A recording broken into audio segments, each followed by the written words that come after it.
میں 9ویں کلاس میں پڑھتی تھی۔ عادل صاحب ہمارے کلاس ٹیچر تھے۔ وہ ہمیں انگلش پڑھایا کرتے تھے۔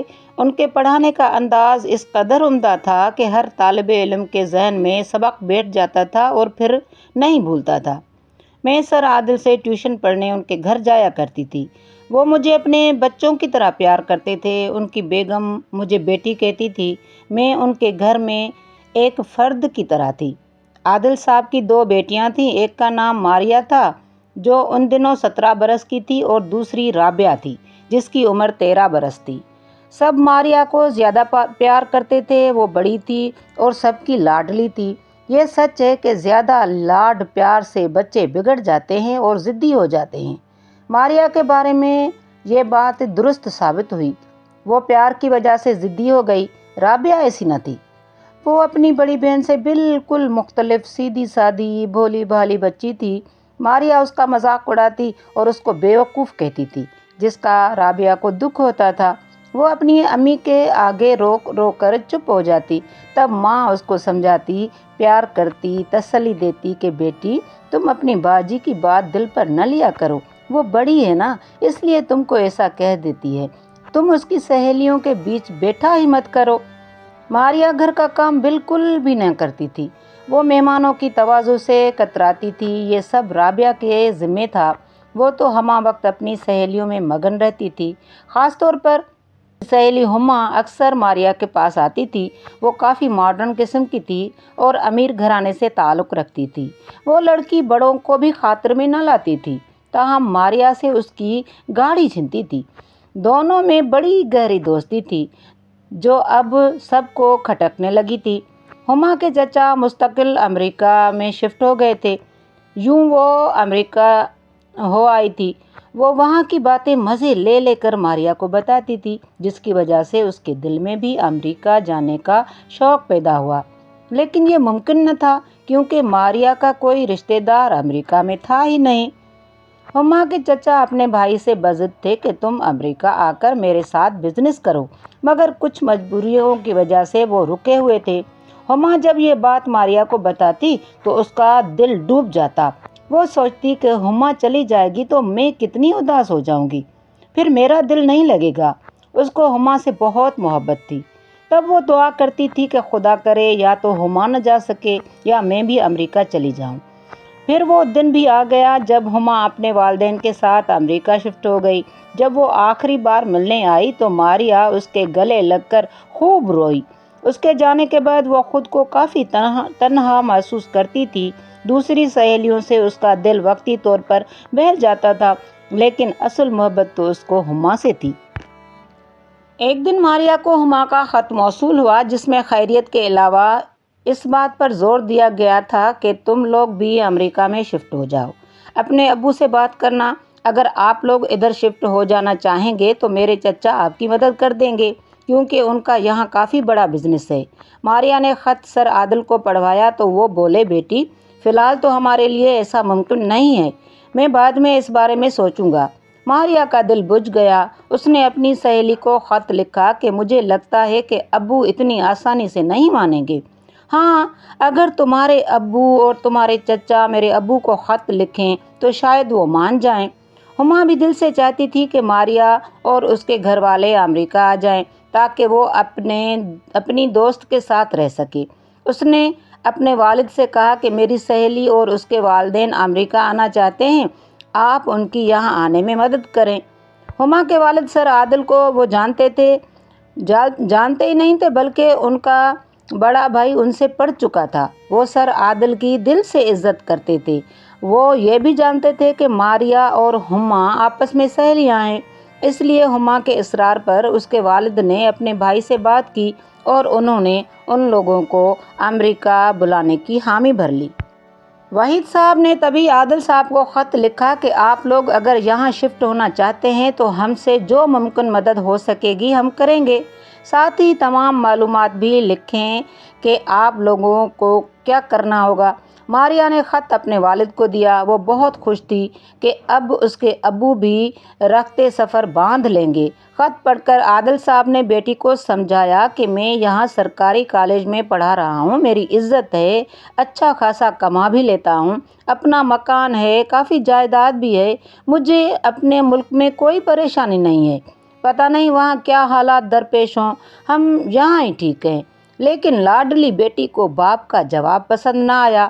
وہ تو نئی دنیا دیکھنے کے خواب دیکھ رہی تھی۔ ماریا اس غم میں گھلنے لگی۔ اس نے کھانا پینا ہی چھوڑ دیا تھا۔ امریکہ کے خوابوں میں وہ بس گئی تھی۔ امریکہ جانے کی دھن ایسی تھی کہ وہ سوچ سوچ کر پاگل ہو رہی تھی۔ ماں باپ بہن بھائی ہر کسی سے وہ امریکہ جانے کا ذکر بڑی حسرت سے کرتی تھی۔ نہ جانے اس کو کیا ہو گیا تھا۔ سر عادل کو تشویش لاحق ہو گئی کہ کہیں ان کی بیٹی پاگل نہ ہو جائے۔ ان دنوں ماریا کی عجیب حالت تھی۔ جب دیکھو ہما کو خط لکھ رہی ہوتی تھی، ہما کے بھی جواب آتے تھے اور ساتھ ہی امریکہ کی تصویریں ہوتی، خوبصورت گھر ہوتے اور بڑے مقامات کی تصویریں اتنی حسین ہوتی کہ دیکھ کر جی چاہتا کہ اڑ کر وہاں پہنچ جائے۔ ان تصویروں نے اس کو اور زیادہ پاگل کر دیا تھا۔ جب بیٹی کی ایسی حالت دیکھی تو سر عادل سوچنے پر مجبور ہو گئے۔ انہی دنوں ان کے گھر ایک رشتے دار آئے۔ انہوں نے جب یہ صورتحال دیکھی تو عادل صاحب سے کہا کہ آپ کیوں نہیں ماریا کو اکیلے امریکہ بھجوا دیتے، یہ وہاں جا کر پڑھ بھی لے گی اور اس کا شوق بھی پورا ہو جائے گا۔ عادل صاحب نے کہا کہ میں بیٹی کو اکیلے پردیس میں بھیجنے کا قائل نہیں ہوں، اس سے تو بہتر ہے کہ میں اپنی کل جائیداد فروخت کر کے سرمایہ اکٹھا کروں اور وہیں شفٹ ہو جاؤں۔ رشتے دار بولے ہاں میاں ایسا ہی کر لو، بھلا یہاں رکھا ہی کیا ہے، امریکہ میں زندگی خوشگوار اور پرکشش ہے۔ کافی دنوں تک سر عادل کے گھر میں یہی پریشانی برا جمع رہی۔ آخرکار وہ ایک نتیجے پر پہنچ گئے اور انہوں نے امریکہ جانے کا فیصلہ کر لیا۔ بچوں کے امتحان ختم ہونے کے بعد انہوں نے ریٹائرمنٹ لے لی اور اپنی کل جائیداد فروخت کر کے پیسہ اکٹھا کر لیا۔ 8 ماہ اس ساری کارروائی میں لگ گئے، پھر ان کی درخواست منظور ہو گئی۔ کیونکہ وہ کافی سرمایہ لے جا رہے تھے، یوں ان کو وہاں کی سکونت مل گئی اور وہ اپنی فیملی کے ساتھ امریکہ چلے گئے۔ ماریا تو خوش تھی اور ماریا کی خوشی کی تو انتہا نہ تھی۔ وہ اتنی خوش تھی لگتا تھا کہ اس نے دنیا میں ہی جنت پا لی ہے۔ امریکہ پہنچ کر یہ لوگ کچھ روز ہما کے گھر ٹھہرے، پھر ان کی وساطت سے اپنا فلیٹ خرید لیا۔ پروفیسر صاحب نے ایک ہوٹل میں جاب کر لی۔ یوں ان کا وقت وہاں کبھی نرم اور کبھی گرم رہنے لگا۔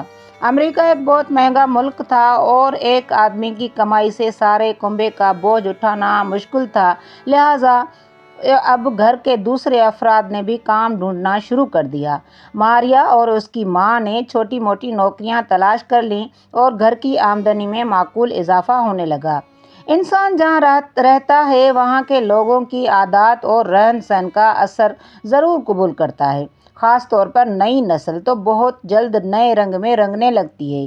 یہی حال ماریا کا ہوا۔ وطن میں کچھ حدود تھیں جن کی پابندی لازمی تھی۔ یہاں آزادی کا راج تھا۔ اس نے نئے دوست بنا لیے اور کچھ ہی دنوں میں مغرب کی ہواؤں نے اس کو پوری طرح اپنی طرف متوجہ کر لیا۔ دیر سے گھر آنا اس کا معمول بن گیا۔ مغربی ممالک میں لڑکی لڑکے کی دوستی پر کوئی اعتراض نہیں کرتا، تاہم عادل صاحب اور ان کی بیوی مشرقی والدین تھے اور ان کو اپنی جوان بیٹی کی غیر لڑکوں سے دوستی پر اعتراض تھا۔ اس بات پر ماں اور باپ اور بیٹی میں تو میں ہونے لگی۔ ماریا ضدی تو پہلے سے ہی تھی، یہاں آ کر منہ زور بھی ہو گئی تھی۔ اس کو والدین کی روک ٹوک تھی کہ وہ ان سے جھگڑ پڑتی، جس پر سر عادل ششدر رہ جاتے۔ وہ سوچ بھی نہ سکتے تھے کہ ان کی بیٹی اس قدر احسان فراموش نکلے گی۔ وہ تو اس کی خوشیوں کے لیے اپنا سب کچھ چھوڑ کر آ گئے تھے، ورنہ امریکہ آنے میں خود ان کے لیے کوئی کشش نہ تھی۔ وہ تو سمجھ رہے تھے کہ ماریا اور زیادہ ان کا خیال رکھے گی۔ یہ قربانی انہوں نے اپنی بیٹی کے لیے دی تھی۔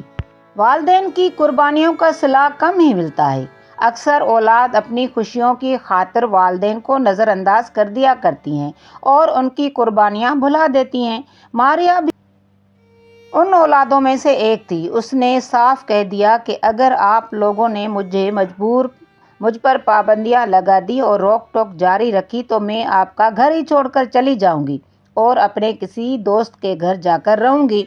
یہی دھمکی سن کر ماں باپ خاموش ہو جاتے اور وہ جانتے تھے کہ یہ ایسا ملک ہے جہاں جوان اولاد بوڑھے والدین کو چھوڑ کر جا سکتی ہے اور وہ کچھ نہ کر سکیں گے۔ ایک دن ماریا کا دوست اس کو اسی ہوٹل میں لے گیا جہاں سر عادل ملازم تھے۔ ڈنر کے بعد انہوں نے ڈانس شروع کر دیا۔ عادل صاحب کی نظر ماریا پر پڑی تو وہ غصے سے پاگل ہو گئے۔ انہوں نے ہوٹل میں ہی بیٹی کو پکڑ لیا اور اس کو گھر لے جانے کی کوشش کی۔ وہ نہ مانی تو باپ نے اس کے منہ پر تھپڑ مار دیا۔ تبھی وہ زور زور سے رونے لگی۔ یہ تماشا دوسرے لوگ بھی دیکھ رہے تھے۔ ہوٹل کے ایک ملازم نے پولیس کو خبر کر دی۔ پولیس وہاں آئی تو ماریا رو رہی تھی۔ اس نے پولیس والے سے یہی کہا کہ میرا باپ مجھے قتل کر دے گا، اب میں گھر نہیں جاؤں گی۔ پولیس عادل صاحب کو پولیس اسٹیشن لے آئی۔ ماریا نے اپنے والد کے خلاف رپورٹ لکھوا دی، جس کی وجہ سے پولیس نے عادل صاحب کو گرفتار کر لیا اور جیل میں بند کر دیا۔ اس وقت ماریا کی عمر 18 سال سے زیادہ ہو چکی تھی اور امریکہ میں کوئی ماں باپ اپنی اولاد پر ہاتھ نہیں اٹھا سکتے، ورنہ ایسے والدین کے خلاف پولیس ایکشن لیتی ہے۔ خیر، ہما اور اس کے والدین کے سمجھانے پر ماریا نے اپنے باپ کے خلاف شکایت واپس لے لی اور وہ لوگ سر عادل کو واپس ان کے فلیٹ میں لے آئے۔ عادل صاحب ایک مشرقی معاشرے کے پروردہ تھے اور ایک غیرت مند باپ تھے۔ ان کو بہت غصہ آیا مگر وہ حالات سے مجبور تھے۔ اگر اپنی بیٹی کے خلاف کوئی بھی کارروائی کرتے تو وہ ان کے لیے قانونی طور پر قابل گرفت ہوتی، تبھی خاموش رہے، مگر اندر ہی اندر ان کا دل خون ہوتا رہا۔ انہوں نے اسی دن یہ فیصلہ کر لیا تھا کہ اپنی دوسری بیٹی رابعہ کو بچانے کے لیے واپس وطن لوٹ جائیں گے۔ انہوں نے اسی دن سے واپسی کے منصوبے پر عمل درآمد شروع کر دیا اور 6 ماہ بعد اس لائق ہو گئے کہ وطن لوٹ سکیں۔ انہوں نے اپنے ارادے سے ماریا کو بھی آگاہ کر دیا اور حکم دیا کہ تم بھی ساتھ چلو گی، تو اس نے کہا آپ لوگ جاتے ہیں تو بے شک چلے جائیں، میں ہرگز نہیں جاؤں گی۔ البتہ اس نے باپ سے اپنا قانونی حصہ بھی طلب کر لیا اور کہا کہ آپ نے مجھے میرا حق نہ دیا تو میں عدالت میں چلی جاؤں گی۔ باپ نے روک کر کہا اے بدبخت بیٹی، تو کیا بھول گئی ہے کہ ہمارے وطن میں باپ اپنی اوقات کے مطابق اپنی بیٹی کو جہیز دیتا ہے، اور میں یہ فلیٹ تو کیا تجھ کو اپنی زندگی بھی دے سکتا تھا، مگر تو نے میرا دل چور چور کر دیا ہے۔ وہ ماریا کو چھوڑ کر پاکستان آ گئے اور جو کچھ رقم لائے تھے اس سے ایک چھوٹا سا مکان خرید کر ٹیوشن سینٹر کھول لیا تاکہ یہاں عزت سے گزر۔ ایک دن اچانک ابو کی ملاقات بازار میں سر عادل سے ہو گئی۔ ان سے مل کر میرے والد صاحب کو بہت خوشی ہوئی۔